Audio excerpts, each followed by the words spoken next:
Programımız kaldığımız yerden devam ediyor. Şu anki konuğumuz genel cerrahi uzmanı operatör doktor Fatih Akgündüz. Fatih Hocam hoş geldiniz. Hoş bulduk. Nasılsınız? İyiyim, sağ olun. Sizler nasılsınız? Çok teşekkür ederiz, sağ olun. Hoş geldiniz Hoş hocam. bulduk. Adana'dan kalkıp geldiniz, iyi ki geldiniz. Teşekkür ederim. Hakikaten günümüzün en büyük sağlık sorunlarından bir tanesi olan obezite konusundan bugün bahsedeceğiz. Obezite nedir? Çok kısaca bahsederseniz diğer soruları... Obezitenin kısa tanımı vücudumuzda istemediğimiz kadar, hayatımızı tehdit edecek kadar yağın birikmesi aslında. Ben bütün hastalarıma bu konuyu anlatırken cildimizin altındaki yağ önemli olmuyor. Yani o yağ organlarımızın etrafında da oluyor.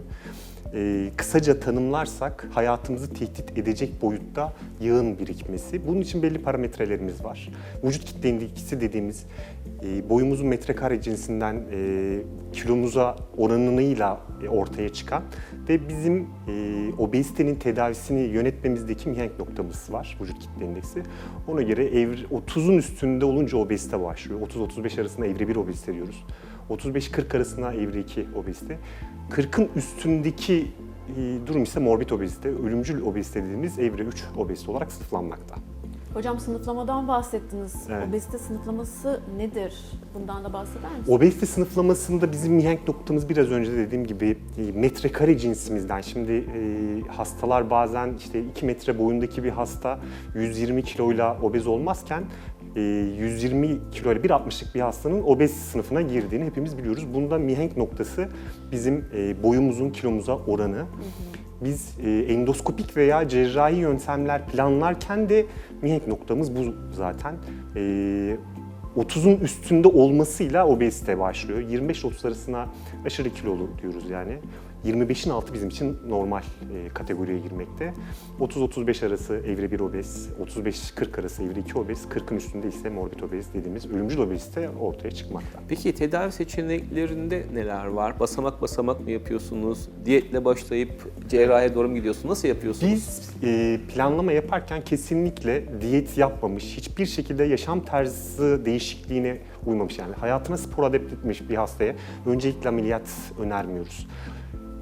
Bize zaman ne öğretti bu konuda? Obezitenin en etkin tedavisi cerrahi ama obezitenin en son tedavisi cerrahi. Cerrahiyi ne zaman planlıyoruz? Ek hastalığımız olması durumunda 35'in üstünde vücut kitle indeksimiz varsa, ek hastalık dediğimiz diyabet, yüksek tansiyon, astım, 40'ın üstünde ise herhangi bir ek hastalığa gerek olmadan cerrahi planlanmakta. Ama mutlaka öncesinde hastanın yaşam tarzı değişikliğini ve diyeti denemesi lazım. Hocam denedik, yaşam tarzımızda değiştirdik, sporlar yaptık, yürüyüşler, koşular, her şeyi yaptık, denedik. Ama olmuyor. Evet. Yani böyle kişiler de çok fazla var.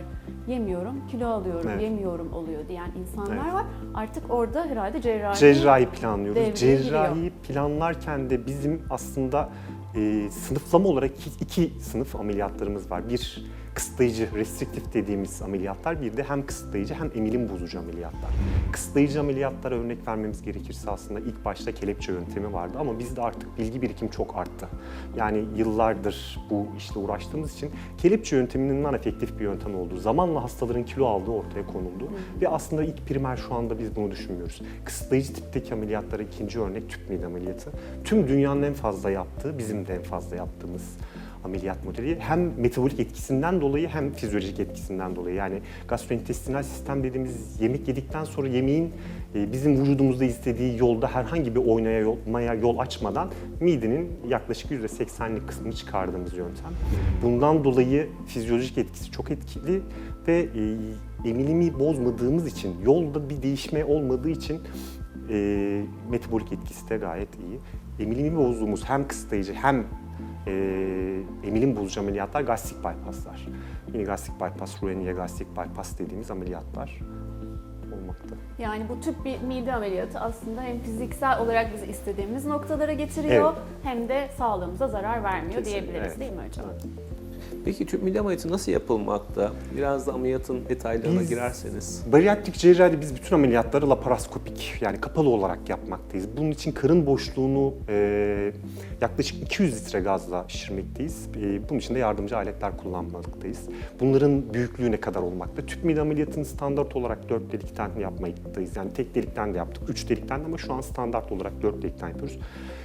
Bunların büyüklükleri, kesi yerilerinin büyüklükleri 2 tane yarım santimlik olmakta. Bir tane 1 santimlik, bir tane de 1,2 santimlik olmakta. Açık cerrahilerle karşılaştırıldığında hastanın hem hastanede yatış süresi çok azalmakta. Yani önceden 1 haftaya kadar uzayabiliyorken şu anda birinci gün akşamında hastalarımızı taburcu etmekteyiz. Hastanın işe dönmesi de çok kolay olmakta. Laparoskopik cerrahinin bu dönemde gelişmesiyle birlikte hasta konforu da çok arttı ameliyatlardan sonra. Günümüzde tek delikten yapılan, sadece göbekten girilerek de yapılan bir yöntem. Fils dediğimiz onu da yaptık. Onu da göbek deliğini kullanıyoruz. Onun avantajı o ileri derecede bariyatrik cerrahi deneyimi gerektirmekte. Tek delik kullanıldığı için, göbek kullanıldığı için ameliyattan sonra herhangi bir iz görünmemekte. Evet yani. Peki hocam, obezite tedavisine işte karar verdik, yapıyorsunuz ameliyat, cerrahi uygulamalar veya işte cerrahi olmayan uygulamalar yapıyorsunuz. Obezite tedavi sonrasında hastalarınızı nasıl bir takip alıyorsunuz? Beslenme süreçleri ve onların takip süreçleri nasıl oluyor? Obezite cerrahisi bize yani öncelikle diyetler neden bu hastalarımızda bizim anlamsız? Etrafımızda mutlaka vardır. 15 kilo verdim, 20 kilo aldım. Evet. Ameliyatla diyetin farkı ne? Morbid obez kısmında. Ameliyatlar tamamen hormonal ve bu hormonlar hastalarımızın kendi hormonları. Dışarıdan herhangi bir ilaçla veya iğneyle bunu sürdürülebilirliği yok. Bizim bu grubumuzda yok. Bu bilimsel araştırmalarla ortaya konmuş zaten. Ama ben bütün hastalarıma diyorum ameliyat bu olayın bize yani ameliyattan önce 10 köfte yiyerek yaşadığımız hormonal, duygusal ve fizyolojik mutluluğu ameliyat bize 1 köfte yiyerek veriyor. Ana değişen aslında bu. Bizim buna adaptasyonumuz nasıl olmakta? Takip en önemli plan. Ameliyatı oldum bittim diye bir şey yok. Ameliyattan sonra yeni başlıyor. Biz ameliyat sayesinde 1 yıl içerisinde ideal kilomuza düşebiliyor muyuz? Düşebiliyoruz ama bunun da kıymetini mutlaka bilmemiz lazım. Bunun için esas olan takip. Bütün hastalarım ameliyattan önce konuştuğumda ameliyattan çekiniyor mu insanlar? Tabii ki çekiniyor. Ben de bir cerrah olarak yani çekinirim. Ama hastalarıma diyorum ki nasıl ameliyattan sonraki dönemde ben sizden çekiniyorum. O yüzden biz takibi de kendimiz yapıyoruz. Kendi diyetisyenimizle, işte hemşiremizle. Ana olayın takip olduğunu detaylı olarak anlatıyoruz. Ve asıl olanın 1 yılda verilen yaklaşık 50-60 kilolar olmadığını, asıl olanın 5 sene sonraki kilomuz olduğunu, bunun için de yaşam tarzı değişikliğimizin şart olduğunu detaylı olarak anlatıyoruz. Peki riskli midir tüp mide ameliyatı?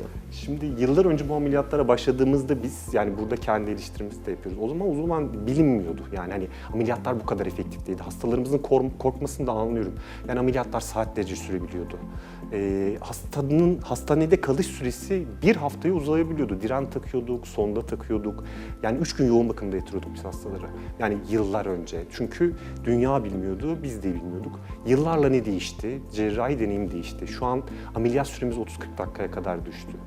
Diren sonda kullanmıyoruz. Hastalarımız ameliyattan sonra erken dönemde 2,5 saatte mobilize etmeye başlıyoruz. 4-5 saat sonra sıvı bir şeyler tüketmeye başlıyoruz. Birinci gecenin akşamında hastalarımız bizim için taburculuğu uygun oluyor. Kalmak isteyen hastalarımızı bir gece daha kaldırıyor muyuz? Kaldırıyoruz. Bütün hastalarıma şunu diyorum ben, obezite cerrahisi mi daha riskli yoksa hayatımıza obez olarak mı devam etmek daha riskli? Kesinlikle hayatımıza obez olarak devam etmek çok daha riskli. Bunun için de deneyimli bir cerrah ve etkin malzeme ile bu ameliyatın yapılması lazım. Yani bu 10 yıllık süreçte ne değişti? Birinci değişen tabii ki cerrahi deneyim. İkinci değişen ise teknoloji. 10 seneki önceki teknolojiyle şu anki teknolojiyi hiçbir boyutta kıyaslayamayız. Cerrahi ekipmanlar açısından da bu tamamen böyle. Bir de şunu soracağım, botoks ve balon konusuna nasıl bakıyorsunuz? Bakışınız nedir? Şimdi bizim yetkimiz veya ben hani hastam olarak görüp de anlatmam, bilimsel verilerden kesinlikle ayrılmamamız lazım. Endoskopik yöntemleri ben hastalarıma anlatırken her zaman şunu diyorum, bunların merkezinde hastalarımız var.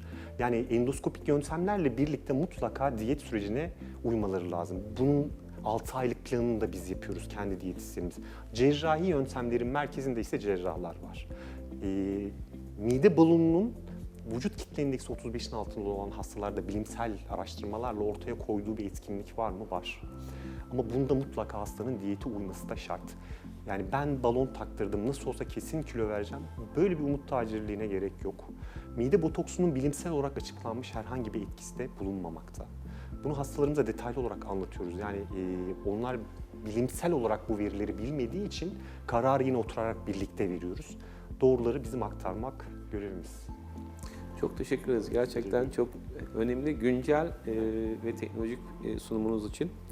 Bugünkü program konuğumuz genel cerrahi uzmanı operatör doktor Fatih Akgütünüz idi. Kendisine çok teşekkür ediyoruz. Programımız kaldığımız yerden tüm hızıyla devam ediyor.